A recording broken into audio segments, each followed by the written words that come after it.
Sühüremizin başında otur günden ayemi. Ay canebi canebi aşığımın tacı emi. Ha kardeş oğlu bırak geliyorum. Otur günden ayemi. Geldim abi geldim. Sağ ol, sağ ol Ha emi. kardeş oğlu. Sağ ol. Ben koyun tulluk gedəmirəm. Ala əminə bir dənə orada sigaret al gəl. Abi ben istiyor alap bunu. Nə? Sən əminin üzünə ağ olsan eləmi oğlaş kəpə? Abi kim diye bir de mağazına gidin. Cola boş da yolda. Burnundan gəlsin sənin. Haram olsun sağ. Yadına gəlir, ilk dəfə sigareti çəkməyi mən öyrətdim sağ. Hayf, hayf. Yadına gəlir, araq içməyi də mən öyrətdim. Bu boydaydın, bir damcıydın. Mən öyrətdim araq içməyi sağ. Gəldin yanıma, burnun suyunu axıdırdın ki, əmi bütün hamma gülür ki, sən getməyibsən. Mən apardım, sən yadına gəlir.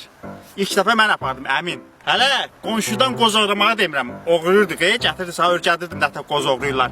Sonra da qırıb yedi qapıda. Kətdə toy olanda palaqqada hər axşam məsəl qumar oynamağı örgədirdim.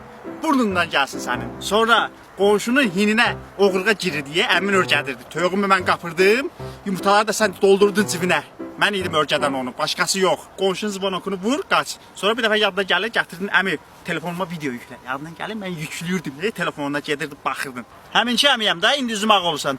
Püh, haram olsun sağ.